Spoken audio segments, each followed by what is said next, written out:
Assalamualaikum. In this class, we're going to start with this chapter 17, Managing Money. So let's go through the recap first. Okay, in the recap, we're going to know, we have to at least know कि हमारे पास percentages जो होते हैं वो उसको हम लोग fractions और decimals के अंदर भी जो है हम उसको यूज कर सकते हैं और हम एक परसेंटेज की क्वांटिटी को इंक्रीज या डिक्रीज भी कर सकते हैं। ठीक है, हमारे पास सिंपल इंटरेस्ट और जो कंपाउंड इंटरेस्ट है उनके हम लोगों ने इसके बारे में भी काफी कुछ पढ़ा हुआ है। जैसे अगर हमारे पास ये वाला फॉर्मूला है I is equal to P R T over 100, where P means जो आपने प्रिंसिपल अमाउंट जो आपने इन्वेस्ट की होती है स्टार्टिंग में, that's what it is P R P, and R is the rate of interest. ठीक है, जो परसेंटेज में होता है, and T is the time period कि कितने टाइम तक है, कितने सालों में आपने ये इंटरेस्ट, आपका सिंपल इंटरेस्ट चल रहा है। लेट्स से आपने $75 जो है इनिशियली इन्वेस्ट किए थे, उस पर 3% जो है रेट ऑफ इंटरेस्ट है और वो 5 years के लिए। तो at the end of 5 years you are going to receive this much money. बाकी ये इसको सब्जेक्ट बना के आप ऑल्टरनेटिवली सारे वेरिएशंस जो है इसकी यूज कर सकते हो। Now we are going to look at this क्या हम लोगों ने अर्निंग मनी के ऊपर सबसे पहले करना है कि हमने मनी अर्न करनी है, उसके मनी अर्न को कैलकुलेट करना होगा यूजिंग मल्टीपल वेज। तो कुछ चीजों का जो चाहिए दैट इज द टर्म्स। जो वेजेस होते हैं these are paid based on a fix number of hours. ठीक है, या वो वीकली या वो मंथली, कुछ एक्स्ट्रा आवर्स बोनस के ऊपर आपको मिल जाते हैं ओवर टाइम पे, या फिर एक हाई रेट पे मिलते हैं। Salary is a fix yearly amount जो कि आपको मंथली मिल रही होती है।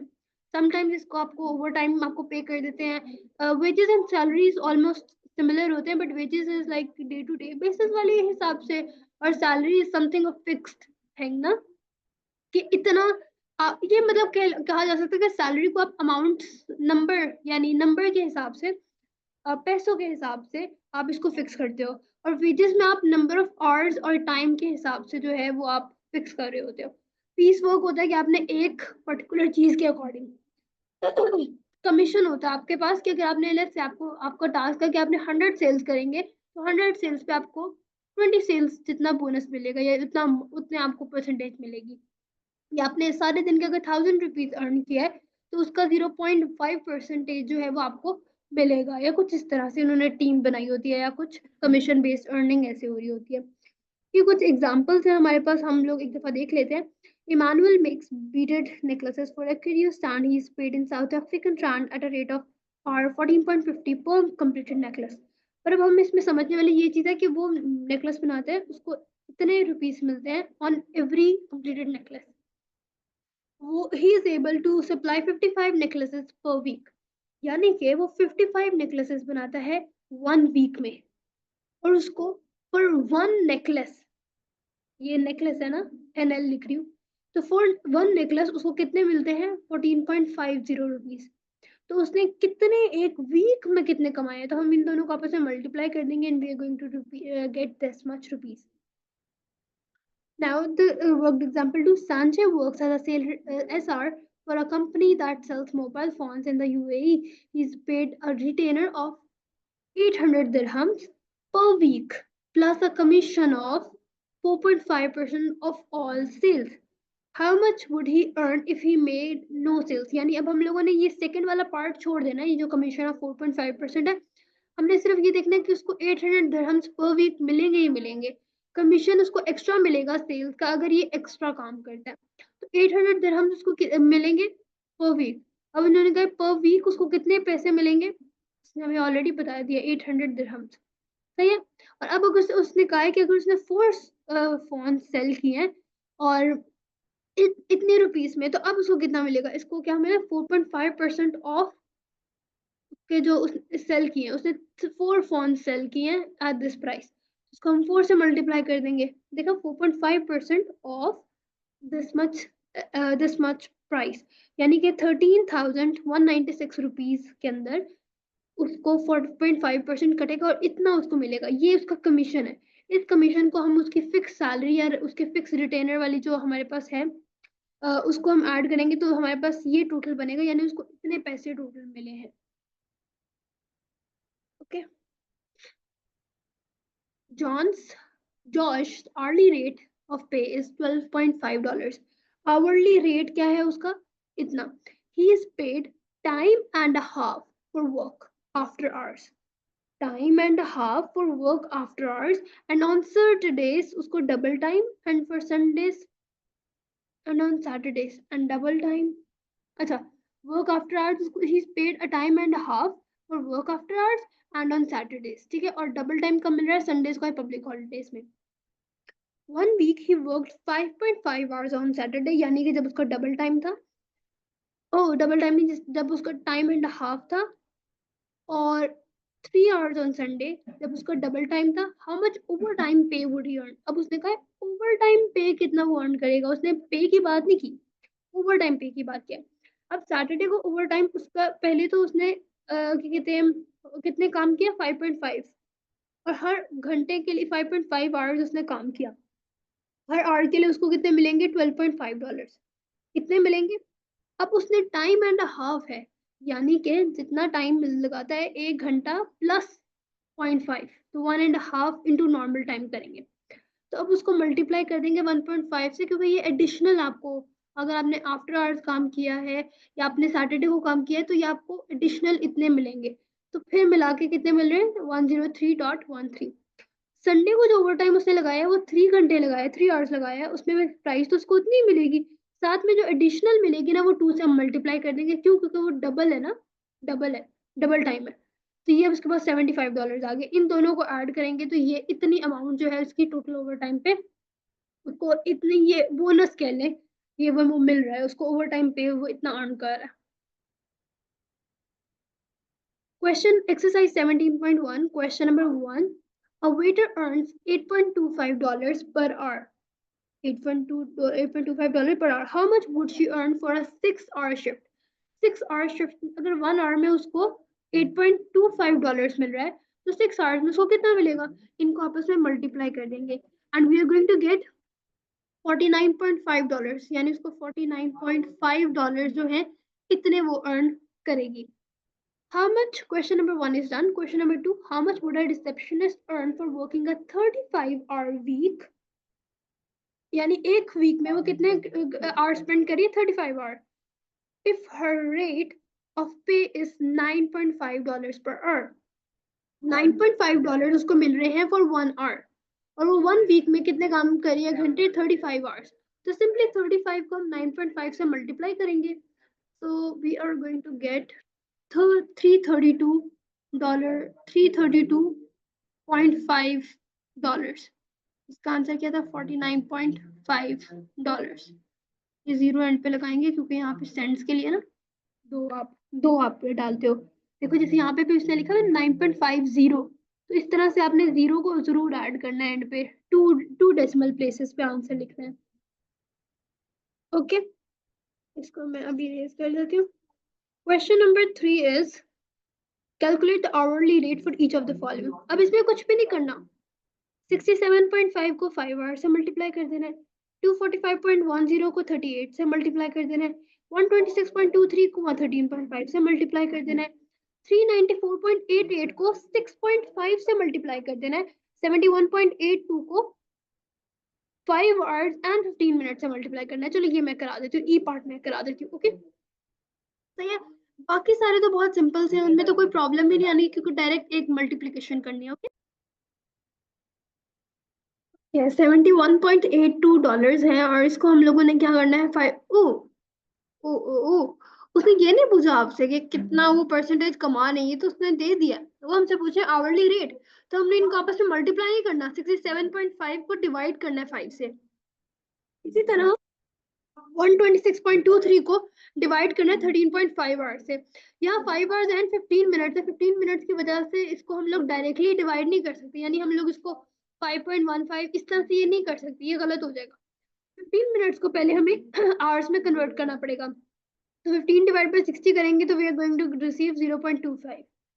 तो अब क्या करेंगे, 71.82 को हम लोग डिवाइड कर देंगे 5.25, 0.25 आवर था ना, यानी 5 प्लस 0.25, तो it is going to be 5.25। तो 71.82 को डिवाइड करेंगे 5.25 से, तो आंसर आ जाएगा $13.68, यानी पर आवर उसको ये $13.68 मिलते हैं। ठीक है, ये इसका मतलब है।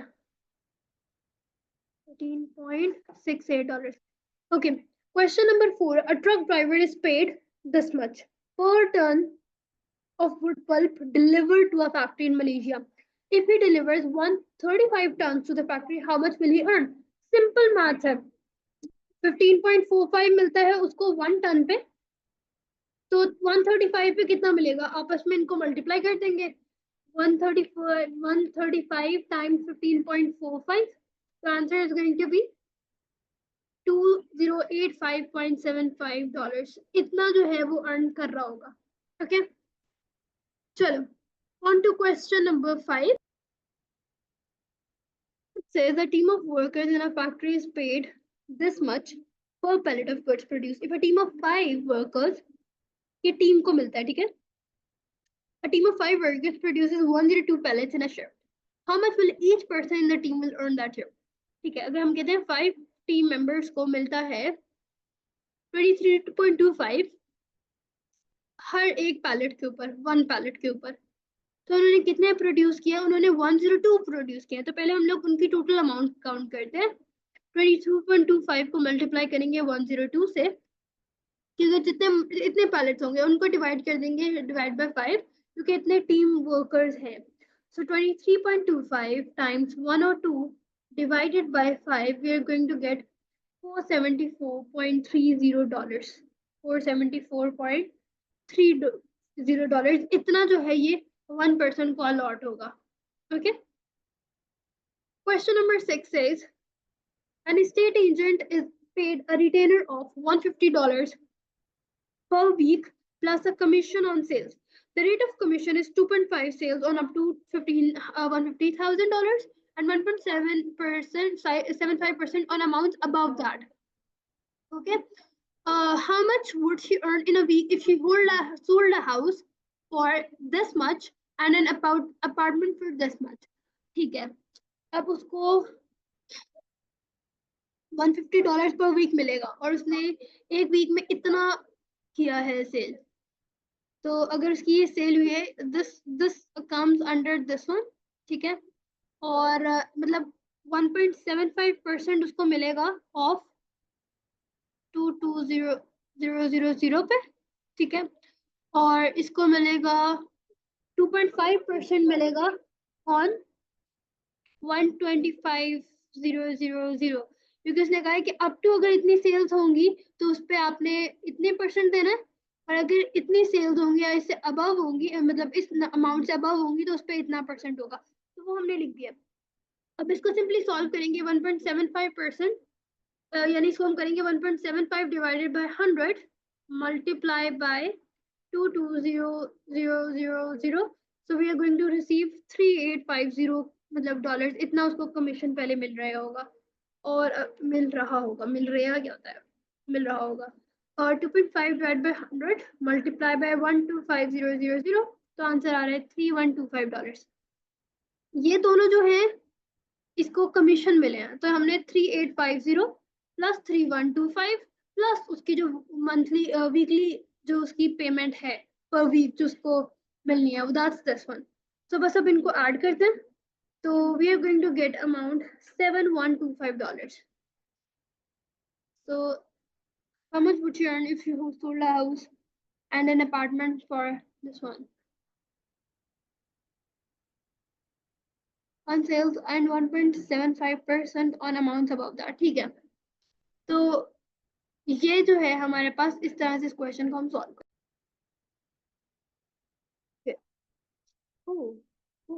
वेट वन सेकेंड, उसमें उसने कहा है on amounts above. वेट, थोड़ी सी हमने गड़बड़ कर दी है. यहाँ तक तो ठीक है. This much is correct. मैं बताती हूँ, ये वाला तो ठीक है पार्ट, कि उसने कहा है कि 2.5% सेल उसको कमीशन मिलेगा ऑन सेल जो कि इतनी होंगी या इससे कम होंगी, इस अमाउंट तक होंगी, और 1.75% ऑन अमाउंट अबव दैट, यानी कि 220,000 पे इतने नहीं मिलेगी, यानी 220,000 का जो इतना पोर्शन है ना, उस पे आपको 2.5% ही मिलेगी. उसके बाद 1.75% एडिशनल अमाउंट पे मिलेगी.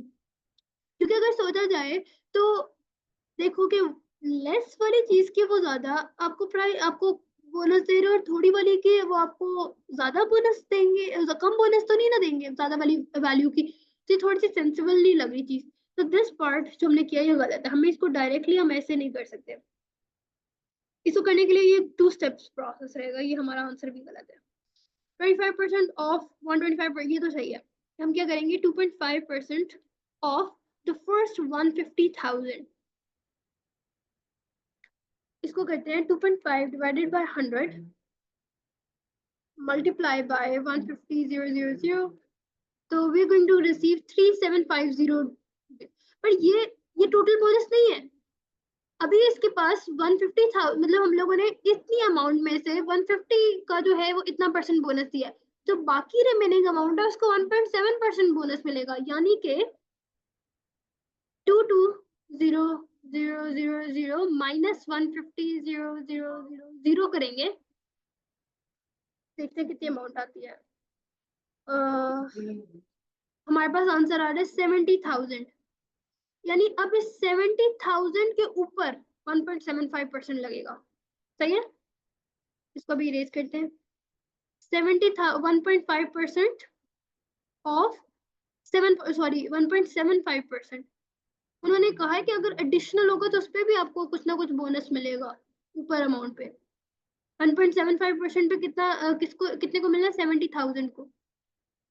तो 1.75 डिवाइडेड बाय 100 मल्टीप्लाई बाय 70,000, तो हमारा आंसर आ रहा है 1225। ठीक है, यानी कि ये वाली अमाउंट प्लस ये वाली अमाउंट प्लस 1.75 प्लस 2.5% ऑन, इसको मैं यहाँ पे लाइन लगा दूंगी, 2.5% ऑफ दिस वच, इस वाली की बात करते हैं 1250000। तो 2.5 डिवाइडेड बाय 100 मल्टीप्लाई बाय 125000, इसका आंसर आ रहा है 3125। तो अब इसका क्या मतलब हुआ कि 3125 जो कि इस सेल्स के ऊपर हुआ है, प्लस 3750 जो कि इस वैल्यू का इतना परसेंटेज है वो, प्लस 1225 जो कि इस वैल्यू का, इसको डिडक्ट करके जो रिमेनिंग है उससे ये वाला बोनस बनाकर, प्लस जो उसकी रिटेनर फी है $150 पर वीक। तो अब इन सबको ऐड करेंगे, 3125 plus 3750 plus 1225 plus 150, so we are going to get $8250। इतने जो है ये उसको टोटल जो है ये इतना वैल्यू उसकी आ जाएगी। Okay, now on to question number 7। Here is the time sheet for एक second, give me a second. The time sheet for 5 workers in a factory. Calculate each person's income for the week if their standard rate of pay is 8.4 per hour. अब इसके अंदर हमने देखना ये है कि 8.4 उन्होंने कह दिया 1 आवर के लिए उसको कितने डॉलर्स मिल रहे हैं, 8.40। ठीक है, तो अब उसके बाद उन्होंने कहा है कि उसने इतने नॉर्मल आवर्स में वर्क किया, अगर उसने ओवर टाइम दिया तो उसको 1.5 टाइम मिला है, और अगर उसने hours over time at double time अगर उसने किया तब उसको इतने मिल रहे हैं। तो इसके लिए हम क्या करेंगे, 1.5 टाइम होगा 1.5। ठीक है, तो 1 आवर की जगह हम यहाँ पे लिखते हैं 1.5 आवर।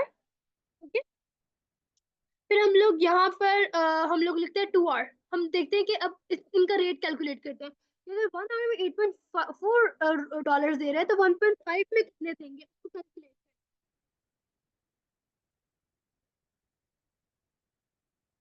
वो हमारे पास आ रहा है $12.6, यानी $12.6 मिलेंगे अगर वो hours over time at time and half करेगा वो वाला वर्कर। और अगर 2 into 8.4 करते हैं तो हमारे पास आ जाएगा $16.8, यानी कि अगर उसने डबल टाइम में ओवर टाइम लिया है तो उसको पर आवर जो है उसको $16.8 मिल रहे होंगे, यानी 1 आवर के इक्विवेलेंट उसको कितने मिल रहे होंगे, $16.8। अब हम लोग क्या करेंगे, लेट्स से मैं इनमें से कोई एक करा देती हूँ क्योंकि सारों का सिमिलर मेथड होगा।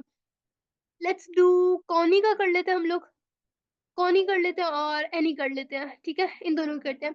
एनी के लिए अगर हम लोग क्या करेंगे, उसने कहा नंबर ऑफ आवर्स वर्क कितने उसने किए, 35 नॉर्मल आवर्स, तो 35 को मल्टीप्लाई कर देंगे किससे, 8.4 से। ओके, प्लस उसके बाद आवर्स एंड हाफ, जो टाइम एंड हाफ है वो कितने उसने स्पेंड किए, 2। तो 2 को हम लोग मल्टीप्लाई कर देंगे किससे, 12.6 से। उसके बाद प्लस कर देंगे कितने नंबर ऑफ आवर्स ने वर्क किया, 0। किस रेट पे, 16.8 रेट। तो ये तो ओवरऑल वैसे 0 ही हो जाएगा, तो इसको मैं लिखती नहीं, +0 लिख देती हूँ यहाँ पे। अब इसको हम लोग कैलकुलेटर पे डायरेक्टली पुट करते हैं, 35.8.4 plus 2 into 12.6। So the answer we are going to get is $319.20। सही है, ये हमारे पास वैल्यू आई है। वैसे कॉनी का भी डिफरेंट नहीं है, कोई मेथड डिफरेंट नहीं है। यहाँ पे हम लोगों ने जैसे यहाँ पे 2 पुट किया है, तो यहाँ पे 1.5 पुट कर देंगे, ठीक है। और इसमें कोई और जो है वो डिफरेंस नहीं है, जैसे यहाँ पे 1.5 है, यहाँ पे 2 आ जाएगा, या 1.75 था तो यहाँ पे 1.75 से मल्टीप्लाई कर देंगे हम लोग, और उसको 1.75 मल्टीप्लाई बाय 2 कर देंगे, ओ सॉरी मल्टीप्लाई बाय 16.8 कर देंगे, जो जो उसका रेट निकला है उससे। सही है। बाकी सारों में हम लोगों ने सेम मेथड यूज करना है, जो एक में मैंने करके दिखाया, बाकी में भी यही होगा। On to question number 8. The media in South Africa published a list of the annual earnings and rhymes of 10 prominent CEOs in 2016. Here is the list. ये उनकी annual salary है और million में। Calculate each person's earning per month. अब मैं एक बंदे की जो earning है वो बता देती हूँ, उसके बाद बाकी earnings जो होंगी वो उनकी बिल्कुल similar ही हो रही होंगी, ठीक है। तो the media in South Africa published, okay हमने पढ़ लिया था, मैं दोबारा से क्यों पढ़ रही हूँ, ठीक है। हम क्वेश्चन सॉल्व करते हैं। Calculate each person earning per month. तो मैं अब क्या करती हूँ, सिर्फ एक की अर्निंग करती हूँ, 87.9 मिलियन। हम एक को ही करते हैं सॉल्व, उसके बाद जो है बाकी सबके ऊपर भी हम वही वही बिल्कुल सेम ही लगेगा, कोई फर्क नहीं आएगा, सबका निकालना है सेम मेथड से। तो calculate each person earning per month, हम लोग बर्नार्ड आई गेस उसका नाम था, तो उसकी करें, उसका 8.79 से यही था ना, ओ सॉरी 87.9 उसकी वैल्यू है। 87.9 जो है वो इतनी उसकी नेटवर्थ है एनुअली। उसने कहा है अर्निंग पर मंथ बताएं। पर मंथ बताने के क्या, बस सिंपल से 87.9 को डिवाइड बाय 12 करते हैं। 87.9 divided by 12, we are going to see 7.325, which is almost approximate 7.33, ठीक है। Assuming a tax rate of 35%, work out how much tax each person would pay on these earnings। अब उसने कहा है 35% का टैक्स आप लोगों ने इस पे से काटना है, ओके। हम क्या करते हैं 35% मल्टीप्लाई कर देते हैं 87.9 से, 100 multiplied by 87.9, the answer is going to be 30.765, जो कि है 30.77, तो बी पार्ट का आंसर आ जाएगा 30.77, okay। Next we have the C part, which says how much would they earn per month after taxes deducted। अब क्या करना है, 87.9 में से 30.765 जो जितना हमारे पास वैल्यू आई है उसको हम डिडक्ट कर देते हैं सिंपली, ठीक है। यानी कि टोटल उसकी ऑलरेडी क्या वैल्यू थी, 87.9। अब हम लोगों ने जब उसका टैक्स निकाला पूरे साल का, उसके पूरे साल में से जब टैक्स निकाला, वो टैक्स निकाला हमने 30.765, तो उसने कहा वो कितना अर्न कर रहा होगा टोटल पर मंथ, कितना अर्न कर रहा होगा। तो दो स्टेप्स होंगे, पहले हम लोग निकालेंगे कि वो एनुअली कितना जो है वो अर्न कर चुका है। तो 87.9 माइनस 30.765 करते हैं तो हमारे पास आंसर आता है 57.135। इसका मतलब है, ये सी पार्ट इधर से कर रही हूँ ना, तो मैं इधर लाइन लगा देती हूँ। 57.135 का मतलब है कि ये इतना इसको पूरे साल में पैसे मिले हैं टैक्स डिडक्ट करने के बाद, तो उसको पर मंथ कितना मिलेगा, तो 57.135 को डिवाइड कर देंगे अब 12 से, तो हमारे पास आंसर आ जाएगा 4.76, ठीक है। तो ये आंसर आ जाएगा सी पार्ट का। अब हमारे पास है डी पार्ट। उसने कहा अब ये सारा कुछ नोट कर लेते हैं, इसको रिमूव कर देते हैं। If the average working week is 40 hours, एक एवरेज वर्किंग वीक कितना होता है, 40 hours long, okay. And each person took 3 weeks leave during the year, what did the highest and lowest earning person earn on average per working hour। देखते हैं highest और lowest किसकी value है। सबसे ज्यादा हाईएस्ट जो है वो हमारे पास बर्नार्ड की है, ये वाली, और लोएस्ट जो है वो हमारे पास एलन की है, ओके कूल। फिर उसने हमसे क्या कहा है, उसने हमसे कहा है कि ये इनकी हाईएस्ट और लोएस्ट है, और उनका एवरेज वर्किंग वीक जो था वो 40 आवर्स था, और दोनों ने जो है 3 वीक्स की लीव भी ली है। मतलब एक एक वीक में 40 आवर्स है। पूरे साल में कितने होते हैं वीक्स? पूरे साल में अगर हम लोग 365 डिवाइड बाय 7 करेंगे तो हमें पता चल जाएगा कि 52 वीक्स होते हैं एक साल में। 365 डिवाइडेड बाय 7, मैं दोबारा चेक भी कर लेती हूँ। 52 ही था। यस, 52 पॉइंट समथिंग वीक्स आते, तो 52 वीक्स। तो 52 वीक्स में कितने आवर्स होंगे? Let's calculate that. 52 पर हम 52 वीक्स में जितने भी आवर्स होते हैं, एक सर्टेन आवर्स होते हैं, पर उसके अंदर से हम लोगों ने 3 वीक्स को डिडक्ट भी करना है, तो 52 माइनस 3 करेंगे तो we are going to get 49 weeks. अब ये निकाल लेते हैं 49 वीक्स में कितने आवर्स होंगे। तो 49 को हम 40 से मल्टीप्लाई करेंगे तो we are going to get 1960 hours. यानी कि एक साल में दोनों ने 1960 आवर्स काम किए, यानी कि उनकी एक घंटे की पे जो है वो उनके ईयरली पे डिवाइडेड बाय 1960 हो जाएगा दोनों का। तो जब हम लोग हाईएस्ट वाला जो बर्नार्ड की उसकी चेक करें तो उसके 87.9 है। 87.9 को डिवाइड करेंगे 1960 से। 87.9 डिवाइडेड बाय 1960, तो हमारे पास आंसर आ रहा है 0.044। और जो लोएस्ट है जो एलन था उसकी अगर निकालें, उसकी क्या वैल्यू थी? 49.7 डिवाइडेड बाय 1960 करते हैं। 49.7 डिवाइडेड बाय 1960, तो हमारे पास आंसर आ रहा है 0.025। ठीक है, 9 लिख दिया मैंने, क्यों? एक सेकेंड। 0.025।